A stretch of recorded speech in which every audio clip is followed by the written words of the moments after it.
On a freezing winter night, a young black boy broke down the door of an elderly white woman's house to save her life, knowing full well he might be seen as a thief, not a hero. But what happened next would prove that even in a world quick to judge, quiet courage never goes unnoticed. Before we dive in this story, let us know where you're watching from. We love to hear your thoughts. A sharp thud shattered the cold evening silence. The wooden door cracked, its hinges tearing free. A searing pain shot through Malik's shoulder, but he barely registered it. The boy rushed inside. His eyes quickly swept across the cozy living room, now eerily silent. He saw the old woman lying motionless on the floor, her silver hair splayed out, her broken glasses nearby. She was unconscious, her face pale. Her breath was so shallow, Malik could barely feel it. Just moments before, Malik, a skinny 10-year-old black boy, had been huddled under the awning of a closed shop. That evening the wind whipped in gusts, carrying the bone-chilling cold of winter. The street lights flickered, casting long, blurry reflections on the puddles left from the afternoon rain, turning the street into a smudged, bleak canvas. Malik often came here every evening, not just for shelter. He came to gaze across the street at the familiar blue door of a 3-story house, the house of Mrs. Eve Willow. Not just out of curiosity, but because sometimes, when she saw him lingering outside, she would bring him a warm sandwich or a piece of fruit. These small gestures, often given with a gentle smile and a quiet word, were beacons of kindness in Malik's harsh life. He often saw Mrs. Eve Willow, an elderly woman, sitting by the 2nd Street window. She would sip hot tea, read, and sometimes offer a gentle smile to the pages or stroke a black cat curled up at her feet. These simple moments, even from a distance, filled his young heart with an unusual warmth, a faint image of the peace he longed for. Then, suddenly, everything seemed to stop.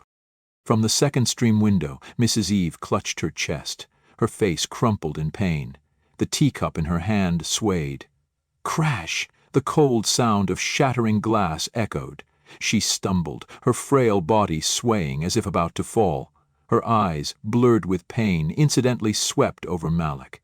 In that brief moment, a plea for help, a desperate despair, and a faint glimmer of hope flickered. Then, her body slowly collapsed, out of sight. Malik's heart felt like it was being squeezed. Compassion surged, overriding his deep-seated fears. A blurry image flashed in his mind, the scowling face of his stepmother at the orphanage, the taunts of older kids. A familiar fear engulfed him. But then Mrs. E's pleading gaze struck him like lightning, dispelling all fear. Malik knew the risks. A black, homeless boy, having run away from an orphanage, was about to break into the house of an elderly white woman. The risk of being misunderstood, arrested, beaten, or worse, sent back to that confining place was starkly real. He pictured himself handcuffed by the police, pushed into a cold cell. That fear weighed heavily on his chest. But a life was in danger, the life of the only woman who had ever offered him warmth and kindness, and that mattered more than any personal fear. He took a deep breath, pushing down all his trembling. Without hesitation, Malik ran across the wet road, heading straight for the door. It was locked. He took a step back, gathering all his strength. His thin shoulder slammed into it. The door was old, its hinges already creaking and showing signs of decay. Malik knelt down, gently shaking the woman. "Ma'am, are you okay?" There was no reply. Instead, a faint wheezing sound escaped her chest, her breath choppy and labored like someone drowning. Malik recognized it as the sound of someone having a severe asthma attack. He quickly looked around, searching for something he knew could help her. The asthma inhaler that often lay next to the chair where she used to read. The silence and her unconscious face made real fear surge in him. He felt his hands trembling as he tried to find her pulse. He knew she was frail and needed urgent help. There was no time to hesitate. Malik began searching around the chair, his eyes scanning the floor for the inhaler. Just then Mrs. Doreen, a white neighbor who was watering her small front garden, heard the loud noise. She looked up, horrified to see Malik, a strange black boy, shouldering open Mrs. Eve's door. Suspicion and anger flared in her eyes. "Hey, kid, what are you doing?" Mrs. Doreen shrieked, her voice shrill with indignation. She quickly rushed over, pulling out her phone to call the police.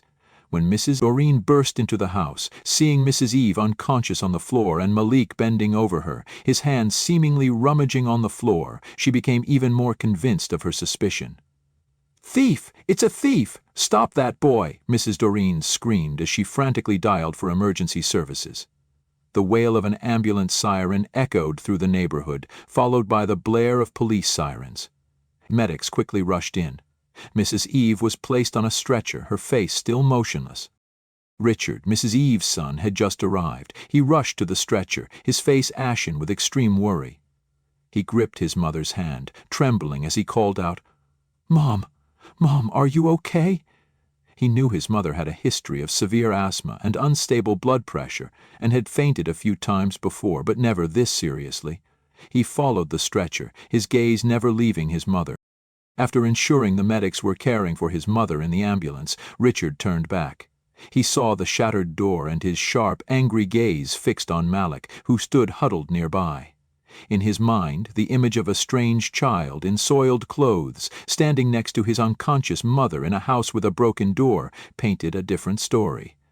"Boy, who are you? Why is this door broken?"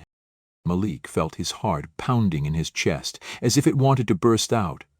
He tried to explain. I saw her having a bad asthma attack. I broke the door to save her. I was looking for her inhaler." But his trembling, panicked words from a skinny 10-year-old boy seemed to fall on deaf ears in the chaos. To them, he was just a suspicious child who appeared in confusing circumstances. A police officer, without a word, roughly grabbed his arm and handcuffed him. The dry, cold click of the metal cuffs echoed, chilling him to the bone. "We need to take you to the station for questioning." Utter fear enveloped Malik. He had done the right thing, but now he was being treated like a criminal. He looked up at the stern faces around him, feeling an overwhelming sense of loneliness. The feeling of being wronged, misunderstood by the whole world, suffocated him. He didn't resist, just stood silently, eyes welling up but still trying to maintain his last bit of composure. Malik was pushed into the police car. He huddled in the back seat, his tear-filled eyes looking out the window as the cold, dark night scenery flashed by. At the police station, he was led into a small, cold interrogation room. Harsh fluorescent lights shone directly on his face. The police officer sat opposite him, tapping his fingers on the table, his eyes sharp and scrutinizing. "Tell me again, boy. Why did you break into her house? Do you have accomplices? What were you looking for in her house?" The questions came in rapid succession, not giving Malik a minute to breathe. "I'm telling the truth. I saw her fall. I was looking for medicine." Each time Malik tried to explain, the officer's tone grew colder, more suspicious. To them, he was just a street kid, a suspect. In the cold interrogation room, the officer's relentless questions swirled around Malik like a suffocating cloud. He felt desperate, pushed to the brink. The stark fluorescent light seemed to pierce his very soul, drawing forth painful memories from his past. He huddled on the rigid chair, his mind drifting back to those cold winter nights when home was a distant concept, a dream that seemed forever out of reach. Malik was only 10, but his thin black body and his eyes were already too weary for his age. He had nothing, no parents, no siblings, no real home. His home was an abandoned building behind a junkyard in Cudden, South London. The walls were crumbling, there were no doors, no windows, not even a single light. The only warmth came from his own breath, and occasionally from a small fire made of damp cardboard. His blanket was a dirty tarp, his pillow a plastic bag stuffed with old clothes. He didn't beg, he didn't steal, he just tried to live hidden, preserving his inherent kindness despite life's harsh treatment. Sometimes the biting cold of winter nights kept him from sleeping. He would curl up in his dirty tarp, trying to lull himself to sleep with meaningless humming, melodies he'd heard somewhere. Once he was nearly attacked by a stray dog while rummaging in a dumpster, and that was when he understood that even a scrap of leftover food had to be fought for. Malik had been placed in an orphanage at a very young age, around 4, after an event he couldn't recall. He had grown up there, only knowing his name was Malik from a small piece of paper left with him when he was brought to the center. Life in the orphanage was harsh and devoid of affection. He was constantly bullied by older children, had his food stolen, and felt isolated in a strict, managed environment. Fear and a yearning for freedom drove him. On a cold night when he had just turned 9, Malik gathered his meager belongings and secretly escaped the orphanage, seeking a precarious life on the streets. From then on, the abandoned building became his home. Most days, Malik wandered through the narrow streets, searching for food. He learned to help busy people for a few spare coins, or picked up leftover breadcrumbs from shops. He often stopped in front of brightly lit houses, gazing at the warm scenes inside, smoke curling from chimneys, the clatter of pots and pans, the distant laughter of children. He imagined himself sitting by a fireplace, savoring a warm slice of pie, or being read a fairy tale before bed. These images were both a comfort and a secret torment. Questions about loneliness and the future gnawed at his young mind, making him feel small and lost. Still, the dream of a home, a warm bed, remained a tiny spark in his dark life. Hours later, when Malik was almost exhausted from fear and hunger, the interrogation room door opened. Another police officer entered. His face no longer held its previous sternness. "Mrs. Eve Willow has woken up," he said, his voice softening slightly. "She wants to talk to you." Malik's heart suddenly pounded strangely, a glimmer of hope after so many hours of torment in the cold police station. At the hospital, Richard stood by his mother's bed, his hand clutching hers. His face still clearly showed his deep concern. Mrs. Eve, though weak, her eyes lit up when she saw her son. She tried to recount what had happened, her voice frail but clear. "Richard, my son, that boy saved me. I saw him from outside, saw him not hesitate to break down the door to help me. If it weren't for him, I wouldn't be here. That boy, he has a kind heart that few possess." Eve's words hit Richard like a powerful blow to his complacency and prejudice. He felt a jolt run down his spine from head to toe. All his assumptions, his negative thoughts about the boy, completely crumbled. Richard bowed his head, remorse and shame washing over him. He had been too quick to judge a child.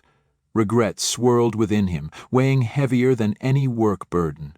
Richard left the hospital immediately, his heart filled with determination to set things right. He went straight to the police station where Malik was being held.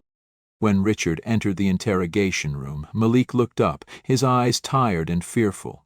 Richard approached him, his face no longer cold or skeptical, but filled with remorse and sorrow. He knelt down in front of Malik, at the boy's eye level, his gaze full of sincerity. "I'm truly sorry, Malik. I made a huge mistake. I don't know what to do to make up for what you've been through." He squeezed Malik's shoulder, a first gesture of closeness and protection. Malik felt warmth spread through the coldness of the handcuffs, and a spark of hope ignited in his heart. He had never been treated with such respect and sincerity by an adult before. Richard turned to the police officers, his face hardening, no longer showing the softness of a businessman. "You heard my mother. This boy is not a criminal. You have shamed a child who saved a life." He pointed at Malik. "He's a hero, not a thief." The police officers exchanged glances. A more senior officer, who had already been briefed on the situation, stepped forward. He examined the crack in the door, his eyes resting on the broken glasses on the floor, and listened to Richard and Mrs. Eve's phone call. The tense atmosphere gradually eased as they cross-referenced the details. Finally, the senior officer directly turned to Malik. His tone completely changed, from suspicion to respect. He uncuffed Malik. "We sincerely apologize for this misunderstanding, young man. Thank you for your brave actions." The truth was finally revealed, and Malik's kindness was at last recognized, even though he had endured a suffocatingly difficult ordeal. Malik felt an enormous weight lift from him, his body trembling. Hot tears streamed down his face, no longer from fear, but from the feeling of being vindicated, trusted, and seen. They were tears of relief, of a hope igniting in the darkness. Richard personally drove him back to Eve's house. The door had been temporarily repaired. Richard looked at Malik, his eyes filled with gratitude and respect. You did something incredibly brave, Malik. I owe you a thank you and much more." Richard paused for a moment, then continued, his voice warmer. "Malik, it's late now, and you don't have anywhere to go. Would you like to stay at my house tonight? My mother would really like you to stay so she can thank you properly." Malik looked up at Richard, his eyes wide. The surprisingly warm offer stunned the boy. He was so used to sleeping on the streets. Having a home, a warm bed, seemed impossibly far away. He looked at Mrs. Eve. She smiled gently, nodding slightly. Malik nodded vigorously, tears streaming again, this time from emotion. I'd like that, sir." From that night on, Malik began living with Richard and Eve. At first he was still shy and awkward. During the first few meals he sat very straight, ate small bites, and dared not look them in the eye. Richard and Eve noticed this. Richard would tell funny stories about his childhood, and Eve would gently add more food to his plate without pressing him. Gradually Malik began to relax, sometimes smiling when Richard made jokes, or feeling warm when Eve stroked his hair. Richard began buying him new clothes, delicious food, ensuring he was well fed. Richard observed Malik, recognizing the boy's innocence, kindness, and extraordinary resilience. Malik never demanded anything or took advantage of their kindness. He simply quietly helped Mrs. Eve with small chores around the house, or sometimes he would secretly pick a wild flower still dewy from the night and place it in a vase on the table, or try to fix a wobbly chair for her. His eyes sparkled with happiness at having a decent meal and being able to contribute his small part. One morning, Richard saw Malik tinkering in the kitchen. "What are you doing?" Richard asked. Malik started, shyly hiding a clumsily baked small pie.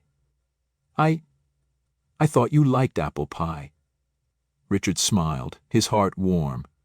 Though the pie was clumsy, the boy's effort and heart touched Richard deeply. Malik felt this house was like an invisible magnet, drawing him to the warmth, safety, and affection he had never experienced. Each morning, waking up in the soft bed, he still wondered if it was a dream. He came not only out of gratitude, but also out of a yearning to belong, to live in a space filled with the love he only dared to dream of. This made Richard realize that in his busy and calculating life he had missed too many important things, especially caring for his mother. Richard saw Malik's compassionate heart, his selfless dedication, and realized Malik had brought his mother joy and meaning to her life. Richard also began talking with Malik, asking about distant memories Malik might still have of his parents. It was difficult, as he only knew his name was Malik, with no identification documents or last name, making the search for his origins almost impossible. Richard also shared his own story, about the regret that had tormented him for years for not spending enough time with his mother. He realized Malik had brought his mother a spark of life and hope. Helping Malik, for Richard, was not just repaying the boy's brave act, but also a way to atone to his mother and find meaning in his own life. Malik's pure kindness awakened the deep goodness within Richard, making him want to do something more meaningful than just making money and advancing his career. Eve, with her clear mind returned, was also a bridge between them. She listened to Malik tell her about his dreams, about his longing to know who he was.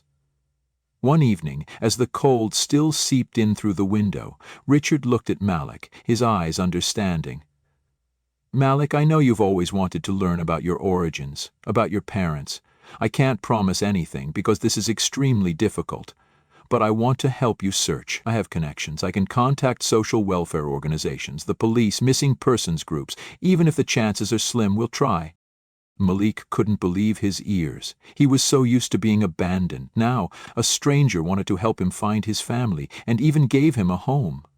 Hot tears streamed down his face. At first he still harbored a little doubt, because promises often vanished like smoke in his life, but Richard's warm, sincere handclasp dispelled all worries, giving Malik faith in a brighter future. He nodded, choked up. I want to, sir. I really want to find them." And so, a new journey began, a hunt for the pieces of the past. Richard, with his connections and resources, began searching for information about Malik's parents. It was a difficult, almost hopeless task, like looking for a needle in a haystack in a big city like London. old, outdated record systems, constantly changing regulations, and Malik having no last name made everything even more complicated.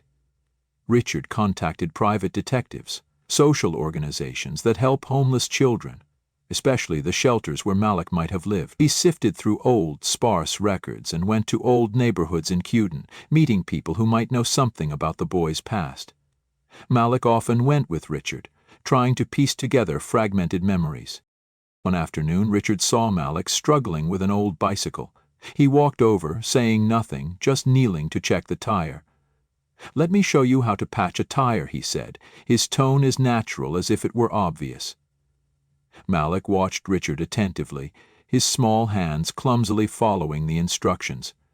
In that moment, Malik felt he was not only learning a skill, but also learning about patience and kindness. Eve often told Malik stories about her childhood, about her passion for music. Once she opened the lid of the old piano. "Would you like to hear a song?" She played a gentle melody, and Malik, for the first time in his life, was immersed in the warm, musical space. He sat quietly beside her, feeling each note seep into his soul, and found his heart strangely at peace. One morning, seeing Eve cough a lot, Malik quietly made her a hot cup of tea with honey, just as Richard had done for her the night before. He placed the cup of tea on the bedside table, his eyes full of concern. Eve smiled, her eyes filled with happiness, and took his hand. "Thank you, Malik, you're so thoughtful." Richard not only supported Malik materially, but also cared about his emotions. He enrolled Malik in a good school, helping him integrate. On his first day of school, Malik was shy, his eyes scanning the unfamiliar faces. However, with Richard and Eve's patience and love, along with the openness of teachers and friends, the boy gradually overcame his barriers. He especially loved reading, because each book seemed to open up a new world, helping him escape painful memories. However, every evening, Malik would often sit quietly, his eyes distant, thinking about his parents. Richard and Eve understood that. They didn't push him, just stayed by his side to encourage him. However, the journey lasted many months, even years, with many moments that seemed hopeless. Some days Richard returned with a heavy heart, announcing that all leads had hit a dead end. Then one day, terrible news arrived. Richard received an official notification from a large social organization. "We found a record of a child named Malik who was abandoned around that time, but the information does not match the boy's description." Unfortunately, it seems that all of Malik's original records were lost or destroyed due to a system error, or were not fully documented from the beginning.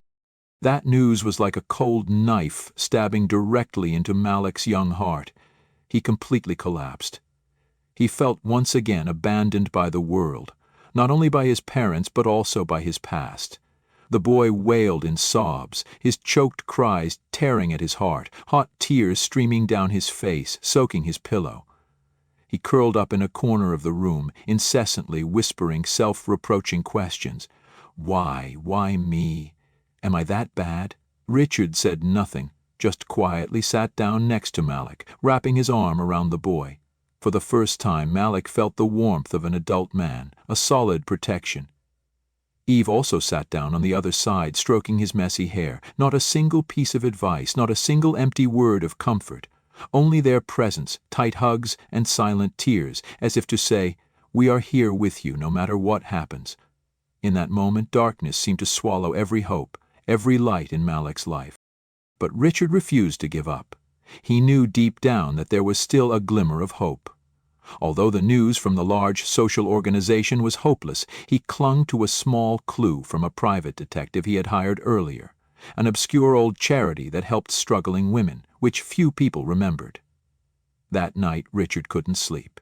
He rummaged through piles of old documents, the detective scribbled notes. He stumbled upon a small, almost faded line mentioning Brighton Women's Welfare Organization, Old Branch.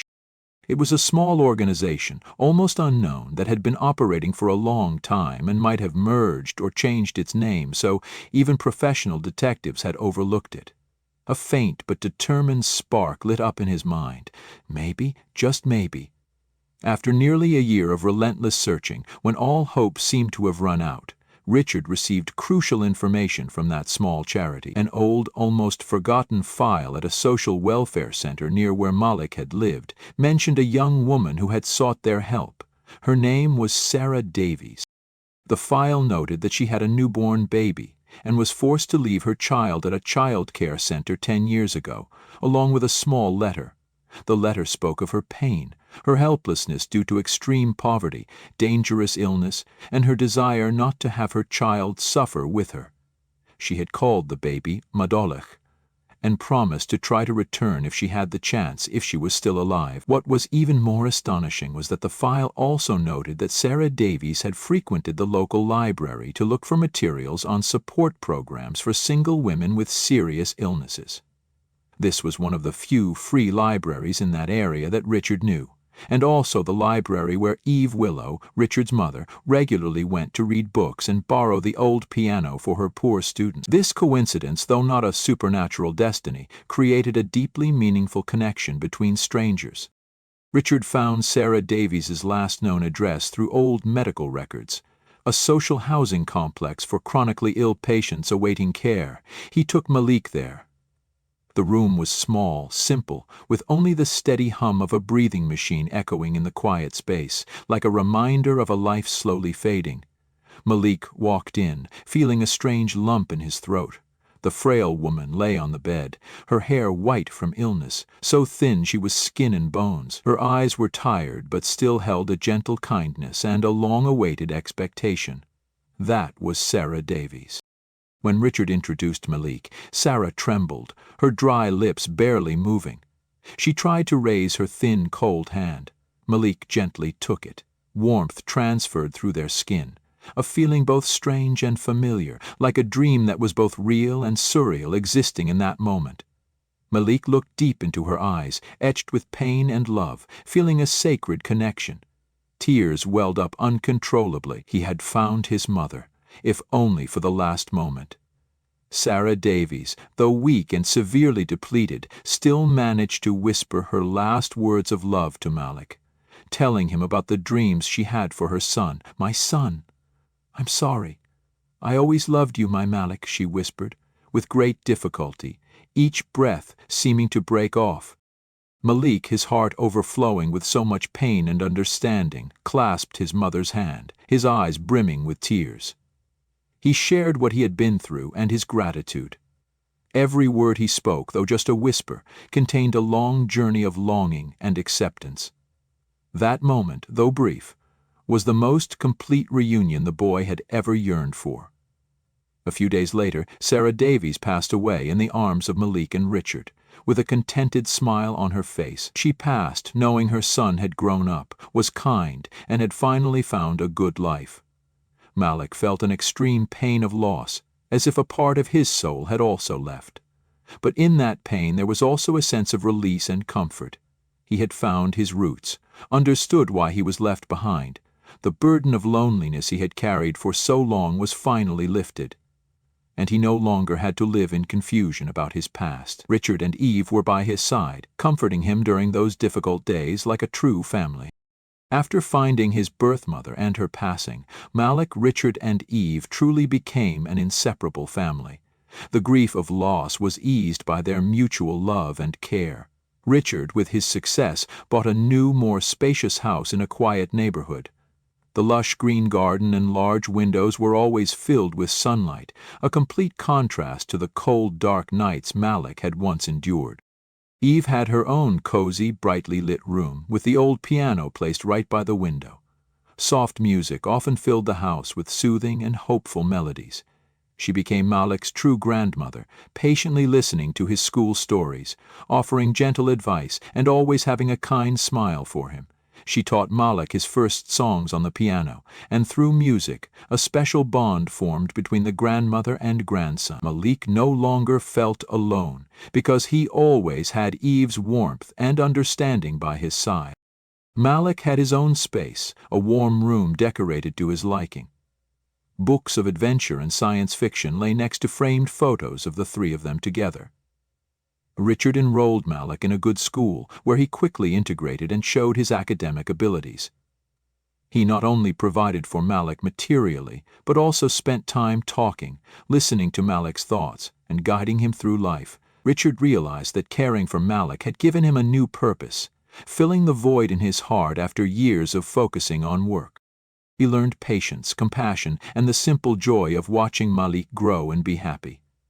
The relationship between Richard and Malik gradually evolved from gratitude and responsibility into a deep father-son bond built on trust and unconditional love. They fixed Malik's old bicycle together, watched exciting soccer matches on TV, and shared jokes at dinner. Every weekend, Richard often took Malik and Eve for walks in the lush green park or to explore interesting museums in the city. Malik eagerly explored new things, asking countless questions, while Richard and Eve smiled at him, their eyes exchanging pride and love. They spent holidays together, creating unforgettable family memories. Malik was no longer a lonely street child, but a complete, loved, and protected member of a real family. He learned the value of kinship, trust, and kindness. The boy understood that family doesn't necessarily mean blood relatives, but people who love, protect, and trust each other. People who overcome difficulties together to build a better future. However, life was not always smooth sailing. Malik still occasionally faced scrutinizing glances or whispered remarks about his background at school, or memories of his harsh childhood still returned in his sleep. But now he was no longer alone. Richard was always there to teach him how to deal with prejudice, and Eve always patiently listened, soothing his emotional wounds. Together, they proved that love can heal all scars and build a strong family, despite all barriers of age, race, and a difficult past. The Blue House, initially just a strange place, now became a symbol of hope and a new beginning. It was there that the compassion of a homeless boy touched the hearts of an elderly woman and her son, creating an extraordinary bond.